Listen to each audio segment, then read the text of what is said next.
Você está assistindo Programa do Fogaça, no oferecimento de site O Observador e Rádio Rio Madeira. E hoje o Programa do Fogaça recebe o ex-senador da República, Mirlando, também ex-constituinte da Assembleia Legislativa do Estado de Rondônia, no ano de 1982, também ex-ministro da Previdência, uma pessoa, um dos primeiros políticos que elevou o nome de Rondônia e até hoje a primeiro político rondoniense a ocupar um cargo de ministro do Brasil. Do meu lado, a Mirlando. Seja bem-vindo, ministro, e estamos aqui para falar um pouco sobre a política local, estadual e as polêmicas aí que estão tomando conta das manchetes do Brasil. Quero comentar você, Fogaça, comentar todos os telespectadores. É uma satisfação estar aqui na nossa terra, aqui onde eu cheguei em 1970, aqui em Porto Velho, que essa rua existia, mas muito poucas. Então eu acho que, para mim, sempre falar da nossa terra, da nossa gente, nós estivemos juntos em várias situações, por exemplo, dos seringueiros, né? Nós estivemos aí pela aposentadoria do seringueiro, você e eu, fizemos um coro quando eu era deputado federal. Isso. Então eu acho que nós temos muita coisa em comum. Mas te dizer que foi uma satisfação estar aqui no teu programa e estamos aqui para dialogar, falar com o povo da nossa cidade e do nosso estado. Senador, como que o senhor vê? Eu chamo de senador, chamo de ministro, ex-ministro, chamo a Mirlando. Como que o senhor vê hoje a política a nível de Brasil hoje, com tudo que está acontecendo aí? Olha, nós estamos diante de um imenso ponto de interrogação. Não se sabe quem é ou quem será o presidente, ou quem é candidato até, né? Então nós estamos vivendo uma indefinição sem precedentes. Eu não me lembro da história do Brasil, nos meus anos de vida, de ter um cenário político tão indefinido, tão volátil, né? Num cenário que a gente não sabe quem é quem e quem será o presidente da República. É uma pergunta difícil de responder. Talvez os adivinhos poderão dizer, né? Eu não sei, alguns estão dizendo que é fulano, que é ciclano, mas eu não acredito que até agora nós tenhamos o retrato do novo presidente da República. E o interessante é que nessa época, faltando aí 6 meses, um ano, se debatia ideias. Hoje não, né? Hoje debate-se quem vai ser candidato, quem vai poder ser candidato, né? É esse que é um vazio, além, como você disse, um vazio de pessoas, há um vazio de ideias, há um vazio de propostas, há um vazio total de um projeto nacional. Quem será esse presidente que possa lançar diante da nação um projeto para galvanizar a opinião pública? Isso que é importante para unir a opinião pública. Então, eu vejo exatamente nisso que você está dizendo, esse vazio, essa indefinição, essa interrogação, eu não sei. E o Brasil realmente está vivendo uma crise. Uma crise onde todo mundo puxa de um lado, todo mundo defende a sua bandeira e, na verdade, ninguém se entende de nada. E quando terminar a eleição, o presidente eleito vai ter a missão disso, né? Vai ter a missão de unir o Brasil, né? Unir o Brasil, começando pelo Congresso também, né? Porque o Congresso que vem aí também não tem cara, não tem retrato nenhum, quer dizer, é um Congresso que a gente não sabe quem volta, quem não volta, quem serão os novos, quem serão os antigos. Quer dizer, é um momento realmente muito difícil para a vida nacional, e você bem disse, quer dizer, quem assumir vai ter que depois fazer um esforço tremendo para unir o Congresso, unir a sociedade, porque nós estamos divididos, quer dizer, nunca estivemos assim tão divididos, uns de um lado, outros de outro, um com as suas preferências, que eu não entro no mérito, mas quer dizer, é normal que você tenha preferências na política, mas agora nós estamos bastante divididos num embate de direita, de esquerda. E o Brasil? Onde é que fica o Brasil? Onde fica exatamente os interesses nacionais? Essa crise também econômica brutal, nós estamos saindo, mas saindo assim a passos muito lentos, né? Que a gente não percebe. A hora você está melhorando, aí o desemprego não cai, mas aumenta. Então é um momento ruim para o país, mas eu acho que todas as crises elas têm também um ponto didático, que é a hora de criar coisas novas para mudar. É hora de mudança. O Brasil precisa de mudança. Eu me lembro, na época da ditadura, a gente lutou, precisa mudar. Então, é a hora da mudança agora também. Quer dizer, nós temos que sair desse atoleiro, nós temos que sair dessa paralisia, né? Dessa paradeira, e levar o Brasil ao progresso e ao desenvolvimento. Esse país é fantástico. Esse país, você vê que estamos produzindo, já em Rondônia, o grão, o gado, enfim, o agronegócio entrou firme. Mas no Mato Grosso, quando eu vim para cá, na década de 70, Mato Grosso era só campo, o máximo que tinha, e era um campo natural de cerrado, né? Hoje você vê a produção imensa que tem Mato Grosso. Produtivo, né? Você sai de Rondônia, vai de carro aqui, você vê que é uma coisa, chega a ser até bonito. É encantado. E você não sabe a riqueza que está ali, né?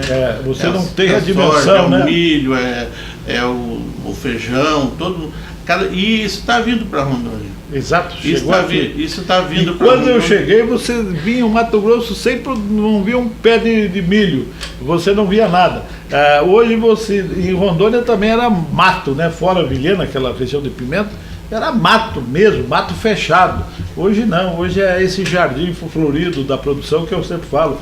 É uma coisa fantástica. E hoje é tão usada a terra que só não plantam soja em cima do asfalto, mas as beiras do asfalto, né? É cheio de soja. E Rondônia está chegando também, está chegando essa prosperidade para Rondônia. Cada dia que passa, aqui tem a questão do zoneamento, algumas áreas não podem ser plantadas, algumas podem ser plantadas, alguns tipos de cultura, e a cada dia que passa, igual o Sandro falou, está crescendo essa questão da cultura, e isso depende muito de quem vai ser o próximo governador, se vai ter realmente uma continuidade, se vai ter os incentivos, ou o senhor acha hoje que o agricultor, o pecuarista, o fazendeiro, ele consegue levar isso independente de governo? Eu acho que Rondônia vai por si mesmo, pelas próprias pernas. Quer dizer, Rondônia chegou num estágio de prosperidade, como você disse, porque tem gente que trabalha e tem terra boa. Tem esses dois elementos. Gente que realmente é operosa, gente que sabe trabalhar a terra, gente que entrou agora na mecanização, na produção de grãos, né? Na produção aliás, nós temos o agronegócio já algo muito forte em Rondônia, né? O agronegócio ficou com uma representação expressiva na economia local. E nós, como você disse, ainda vamos aproveitar muita outra terra que até agora ainda está um pouco ociosa, mas que vai com o tempo. Nós temos aí o calcário para corrigir, o adubo, etc. Então, quer dizer, ninguém vai segurar Rondônia, ninguém segurará. Agora, o governo é muito importante. E eu acredito num governo que planeje, que dê um salto de qualidade no nosso progresso. É hora de nós pensar na agroindústria, pelo menos, e trazer empreendimentos industriais para Rondônia. Já temos uma população que suporta isso. Eu sempre acreditei na economia local, no município. O que se consome no município pode se produzir no município. Claro, não as coisas mais sofisticadas, um computador, etc., né, um telefone aí, mais moderno, mas eu acho que nós podemos produzir muita coisa. Então temos que incentivar o prefeito, o governador, tem que partir para gerar emprego e renda, que tanto se faz, mas tanto se fala, mas não se faz quase nada. Então eu acho que isso é muito importante, que o próximo do governo agora dê esse salto de qualidade. Nós temos que pensar também no escoamento da produção via fluvial pelo Vale do Guaporé. É hora de fazer a terceira hidrelétrica, a barragem, e fazer inclusas para que o Vale do Guaporé possa sair lá do Mato Grosso e chegar aqui no Porto. Como chama pelo mar, seria... aqui a marítima, aqui é a fluvial. Seria o transporte. Ciclovia. Não é ciclovia, acabou fugindo o nome aqui. Sim, a via fluvial. Onde você se tornaria navegável com a construção da hidrelétrica de Tabajara, lá em Guajará. Isso você fala o Rio Machado, né? Não, estou falando do Rio de Guajará. Do Rio Madeira, sim. Se tornaria todo navegável, né? Então, Por isso É isso que eu falo, a terceira barragem, exatamente aí em Bajará. E aí nós teríamos a possibilidade de trazer a produção desde o Mato Grosso para Manaus. Pela via fluvial, né? Via fluvial. De certa maneira, melhoraria muito o custo da produção, né? Claro, se reduz sensivelmente o transporte, né? Que o transporte é caríssimo via terrestre, né? Então nós teríamos aqui um ganho muito grande, é claro, no final na produção, nos produtores que iriam ter maior lucro. E senador, política rondoniense, como que o senhor vê esse cenário hoje que está colocado aí? Na verdade está igual ao cenário nacional, né? Ninguém sabe realmente quem é os candidatos, né? É outra situação, quer dizer, parece que vamos chamar assim, dessa indefinição política é também aqui em Rondônia, né? Tanto é no cenário federal. Acho que aqui é pior, né? E aqui também pior, porque nós não temos nem os candidatos lançados. Nós temos aí o Maurão, que é um candidato, né, pré-candidato. Nós temos tem o Assir, que está aí também com uma pretensão ainda, porque tem alguns óbitos para ser resolvido. Tem o Cassol. O Cassol também está impedido, né? Quer dizer, então nós estamos numa situação muito difícil. Precisa remover esse impedimento se ele for candidato. Então, quer dizer, você tem aqui uma situação, como você bem disse, muito pior, porque a gente não sabe aqui quem será o candidato. E tem o governador, que pode ser um candidato, evidente que ele tem alguns compromissos políticos, uma vez removidas essas dificuldades, esses impedimentos, certamente ele poderá ser um governador, um candidato ao governo, poderá ser governador, claro. Na verdade, quando você fala assim, quase todos os pré-candidatos, um exemplo, Confúcio Moura, pré-candidato ao Senado, tem um impedimento do Tribunal de Contas. O próprio senador Ivo Cassol tem um impedimento do Supremo, e ele tenta cada dia, se você conversar 5 minutos com o senador Ivo Cassol, se você for um pouquinho, se não tiver um pouquinho de discernimento, depois não conhecer um pouquinho sobre leis, ele te convence, tá? Tem também o senador Assir Gurgas também, que falou que resolve a situação, mas a coisa está andando. Então, candidatos também a deputados federais também com impedimento. Então, a política rondoniense, nos últimos dias, ela se tornou assim uma coisa incerta. Quem será o futuro, a bancada federal, quem será as 2 vagas para o Senado? O senador Valdir Rauch, todo mundo sabe que está passando aí a dificuldade aí na Operação Lava Jato. E quem vai ser o futuro, os 2 senadores de Rondônia? Quem vai ser o governador? Quem vai ser os deputados federais? Eu não tenho bola de cristal aqui. Não dá para ter, né? Eu só tenho nada aqui para dizer quem vai ser. Porque realmente, como aqui eu falei anteriormente, temos várias interrogações. Eu acho que o cenário local está mais confuso ainda. Está bem mais confuso. E temos que esperar para aclarear com o decorrer do tempo, se acomodam as abóboras, né? O andar da carruagem, mas agora eu acho que nem se sabe quem são as abóboras. O senhor mexeu a melancia, daí eu já dava o exemplo da melancia. Encheu o caminhão de melancia e ele vai se ajustando e vai embora, né? Mas agora não temos nem as melancias para botar no caminhão. Não temos melancia para botar no caminhão, daí fica difícil. Exato, é uma situação realmente atípica. Mas, senador, e o seu futuro político? Eu, em princípio, não sou mais candidato a nada. Eu acho que já dei a minha contribuição. De repente, num cenário, carente, se tudo que a gente falou aqui não se definir, eu posso pensar alguma coisa, mas para mim está de bom tamanho. Já servi o meu estado, já fiz muita coisa por Rondônia, já fiz muita coisa pelo Brasil. Então, quer dizer, eu que saí da roça, né? Desde os 14 anos saí da roça, trabalhando no Cabo da Enxada.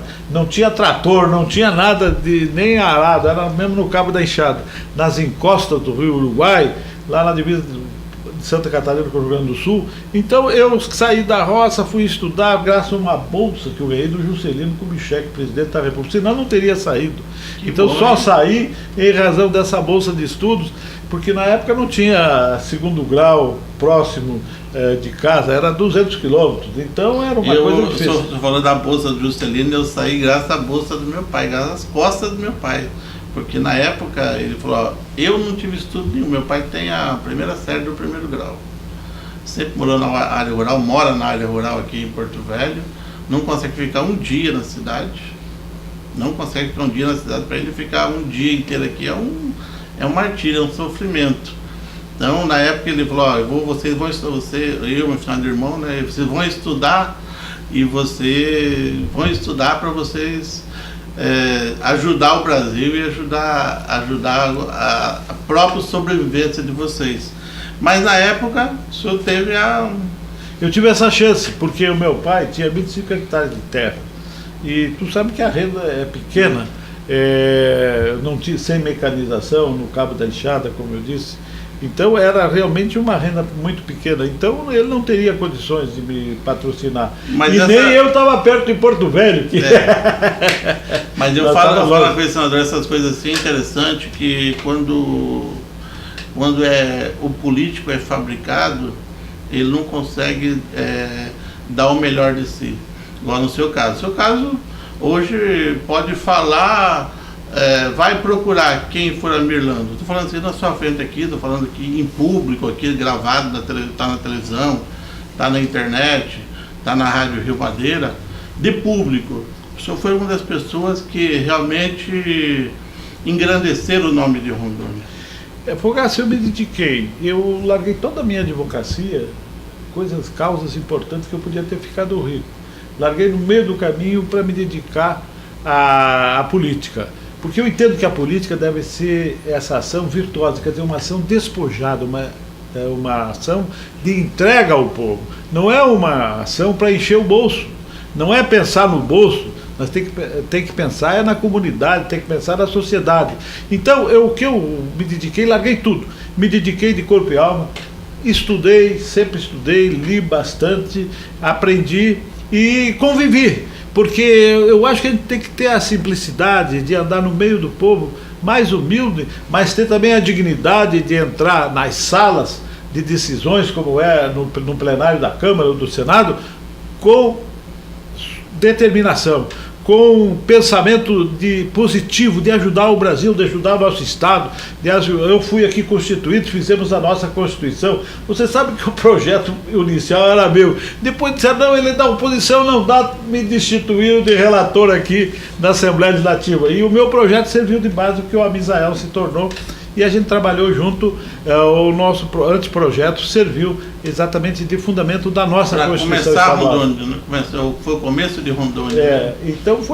Então eu sempre fiz da política uma ação voltada para o bem comum e não uma ação voltada para o interesse pessoal. Essa é a distinção. Então, quando você pensa nos outros, porque a essência da política é pensar nos outros e não em si, então você se entrega. Essa entrega, ela pode gerar frutos, dependendo, primeiro, da tua seriedade, de ser verdadeiro, de ser honesto e de ser, sobretudo, dedicado. Então, eu acho que o que eu fiz é trabalhar de corpo e alma em prol da sociedade, seja do nosso estado de Rondônia, seja do Brasil, porque o meu nome ficou também no âmbito nacional. Foi a CPI que acabou o impeachment do presidente Collor, né? Então foi um trabalho difícil. Imagina enfrentar o presidente Collor naquela hora. Era todo poderoso, era o bambambam, era o atleta, era tudo. E era um momento que não tinha internet para ajudar, né? Não tinha nada, não tinha imprensa. Não tinha imprensa. Só a Folha de São Paulo que dava umas notícias. Não tinha o povo para ajudar, né? Depois, mas no final virou jogo, né? No dia do negro, que o Collor convocou todo mundo para sair de verde e amarelo, o povo brasileiro saiu de negro para apoiar a CPI, não para apoiar o Collor. Então foi um momento, eu acho, de grande criatividade, um momento de unidade nacional, um momento que o povo brasileiro sentiu orgulho dos nossos políticos. E, modéstia à parte, fizeram uma carreata em Brasília, milhares de pessoas, e gritando meu nome, foram no meu apartamento, meu não, que era do Senado, né? Do Senado, foram lá gritando meu nome. Então eu realmente entendi que a minha missão era chegar até o final com coragem, determinação, muita coragem, viu? Não foi fácil enfrentar aquele momento, toda aquela pressão. E eu, um cara de Rondônia, no início da imprensa, o Boris Carlos, mas logo, esse cara de Rondônia aí. Eu fui e dei uma entrevista. Na verdade, no dia seguinte, ele disse o seu assim, partido colocou lá o Amirlando pensar em para não dar nada, para né? não dar nada? Foi eu isso, acho não? que foi. Eu acho que foi. Mas eles quebraram a cara. Aí eu disse assim, eu sou do estado pequeno, sim, sou do meu estado de Rondônia, estado novo, um estado que não tem essa expressão nacional, mas desconhecido sim, mas desonrado jamais. E quebrei o pau. Aí o povo sentiu, né, que não estava falando aí com um cara qualquer, que eu, modéstia à parte, uma tinha CPI, um uma CPI, hoje a gente sabe... Só virou bandalha, né, depois disso? Uma CPI hoje, para você começar. Como que foi esse começo da CPI? Como que foi essa articulação dentro do Congresso? Deixa eu falar, de repente eu resolvi ser o relator. Eu fui para o Congresso, eu fui para o plenário do Senado, saí daqui, saiu a notícia no domingo, né? Na segunda eu saí daqui à noite e na terça-feira eu estava lá no plenário e fiz um discurso. E o Mercadante e companhia tinha dado umas pichadinhas. Rapaz, desmascarei, fiquei 3h30 na tribuna, naquela época não tinha esse limite, e só com partes favoráveis. E eu acho que eu dei ali, e saí dali, fui para a comissão, fui nomeado relator. Realmente o líder do PMDB, na época, me indicou. E ele sempre teve comigo uma amizade muito grande. E aí foi, sou o relator. Bom, aí começou assim aquela pressão. Não, nós temos que organizar um projeto, nós temos que organizar um anteprojeto já com as testemunhas serão ouvidas, isso. Digo, não, calma lá. Eu não sei o que tem na frente. Se eu conhecesse os fatos, eu tenho a denúncia. Eu preciso comprovar com o andar da CPI. Então, não vou convidar ninguém previamente, a não ser o Pedro Collor, né, que tinha feito a denúncia, e de lá nós vamos ver quem tem relação com os fatos para esclarecer a verdade e trazer a verdade à lume, à tona. E é isso que eu fiz, quer dizer, o pessoal me pressionou, porque a CPI já tinha assim, um projeto, vocês sabiam o resultado final. Eu digo, eu não sei o resultado. Aí disse, não, mas por que não convoca todos as testemunhas? Eu digo, não, aqui não terá aviso aos navegantes. Aqui será chamado na hora que precisa, sem dar tempo deles se prepararem para vir para cá. Então, quer dizer, eu estabeleci uma metodologia que realmente era de investigação séria, onde o sigilo, onde sobretudo o resguardo, né, a não exposição é um fato importante, o sigilo, o que a gente precisa, senão você torna a coisa assim vulgar. E aí eu fui levando a CPI assim como uma investigação séria, e chamando as pessoas que eram mencionadas que podiam esclarecer alguma coisa. E aí deu certo, né? A verdade veio à tona, nós pegamos todos os fantasmas do PC, toda a circulação, aí quebrei o sigilo de todo mundo e trouxe essas contas dos fantasmas. Aí você tinha que foi para o presidente isso, foi para fulano aquilo, foi para a família tal. Então nós conseguimos detectar a verdade. Aí surgiu até a Elba, mas a Elba foi um detalhe, foram 13 milhões o valor da movimentação, insignificante diante da Lava Jato, né? O valor de 40 mil reais, né? Tu entendeu? Diante da Lava Jato de hoje foi nada, insignificante. Né? Mas eu acho que não importa a quantia. Se você põe a mão no dinheiro público, você tem que responder. Tem de pagar por isso, o né? ato de meter a mão, o ato de tirar essa vantagem ilícita, né? Essa vantagem criminosa tem que ser paga, com a responsabilidade penal, com a responsabilidade política também, né? A CPI é no âmbito político. Então, o que eu procurei fazer, uma investigação, como eu disse assim, sem muito alarde, sem muita manchete, pelo contrário, quieto. Quando os caras vinham me perguntar, a imprensa do mundo, não é nem do Brasil, e aí o que o relator não fala, o relator só escreve no final. Então nós fomos levando exatamente essa CPI dentro de uma linha nova. Depois disso, o que você vê? As pessoas pagam o relator para não depor, ou então pagam o relator para ele escrever uma coisa favorável. Quer dizer, então virou bandalha, né? As CPIs hoje no Brasil, elas são realmente ninguém, na verdade... Instrumento de achaque, né? Ninguém acredita mais em CPI, na verdade é essa. Instrumento de achaque.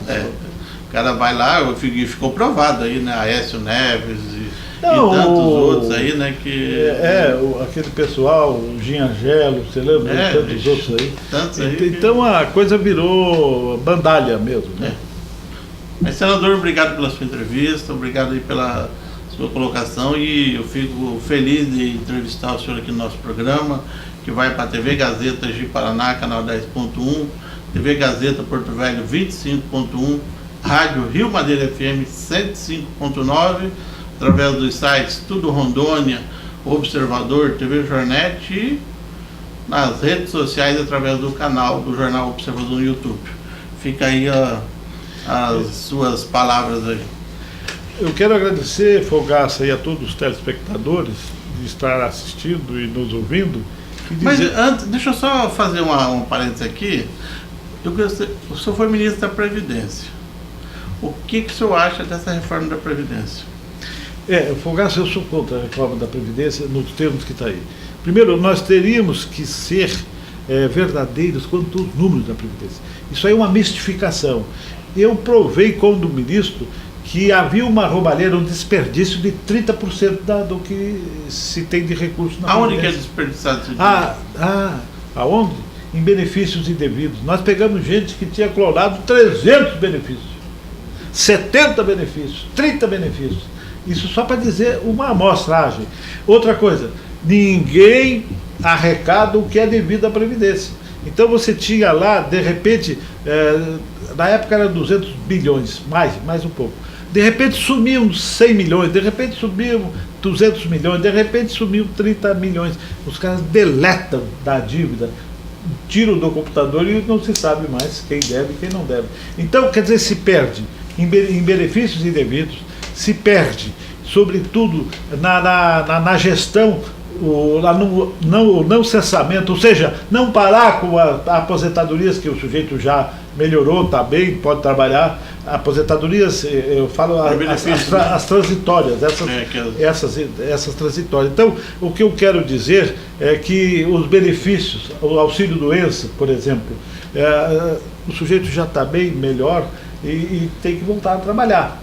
E o que acontece? Acontece que deixa-se a coisa rolar. E o rombo vai aumentando. E o rombo vai aumentando. Então, eu apontei 24 medidas que eram um choque de gestão e trouxe para dentro dessa discussão 11 ministérios, porque sozinho era uma questão de Estado. Os caras podiam me eliminar, mas como sendo uma questão de Estado, era uma questão muito mais ampla. Então, o que eu quero dizer? Se a gente tivesse uma boa gestão na Previdência, se tivesse uma gestão correta e sem roubalheira, a Previdência seria autossustentável. Eu criaria o Banco da Previdência, porque esse banco iria gerir esses recursos. Mas por que não se faz isso? Porque quer se dar para os bancos toda a distribuição desse dinheiro. Eu mudei, inclusive, que o pagamento se fizesse em 5 dias úteis, né, na época, coisa que às vezes demorava até um mês o dinheiro parado lá no banco e o beneficiário... O banco ganhando dinheiro e o beneficiário precisando do dinheiro. Né? Esperando o dinheiro sair. Outra coisa, eu consegui também, na época, dar o aperto e no final do ano recolhi mais de 4 bilhões de benefícios não levantados, que as pessoas não foram buscar. Então, são essas coisas que, se você gerir bem a Previdência, é outra história. Eu acho que, quanto à idade, nós estamos aumentando o nosso tempo de vida, né, o que se chama expectância de vida, mas exatamente as pessoas estão vivendo mais. Logo, você pode aumentar esse limite para 62, para 64, 65, que fosse. Isso eu acho que o Brasil já comporta, porque lá atrás a média de vida era bem menor. 40 anos, 50 anos, as pessoas morriam cedo. Né? Então as pessoas morriam mais cedo. É por isso que eu acho que a Previdência, como está aí, é uma mentira. Mais uma vez, uma fraude. Eu acabei com essa história, porque toda hora vinha assim, vamos reduzir benefício ou aumentar a contribuição. Não, vamos gerir os benefícios de maneira correta, vamos gerir, sobretudo, a arrecadação de forma justa para todos, porque os grandes não recolhem. Eu não vou citar nomes, mas as grandes empresas, e sobretudo aquelas que empregam muita gente, não pagam a Previdência. Então, isso não é o dinheiro do governo, é um dinheiro que é um fundo do trabalhador. Esse dinheiro é do trabalhador e deve ser gerido pelo trabalhador. E esse banco, que seria tripartite, governo, empresário e empregador, e empregados, quer dizer, teria uma gestão própria, claro, com fiscalização, com todo o sistema de controle, para não haver distorções, roubalheiro, pronto.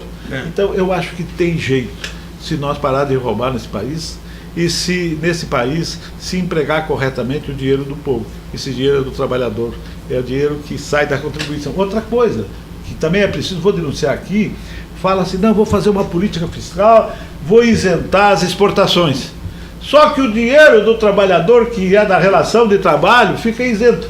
Então não é déficit, é o governo que muda a política. Eu vou fazer uma desoneração da folha para os produtos da linha branca, que é geladeira, etc. Então, não pode fazer uma política dessa em cima da Previdência. Esse dinheiro tem que ser todo ele arrecadado. Se o governo quer fazer, então paga a Previdência. Faça através de outros ministérios. Entendeu? De outras coisas, mas não da Previdência. Então, o que dá? Só vou dar 2015, uma referência. Olha, nesse negócio da desoneração, ou seja, de não pagar o que é devido na folha de pagamento, saíram mais de 153 bilhões no ano.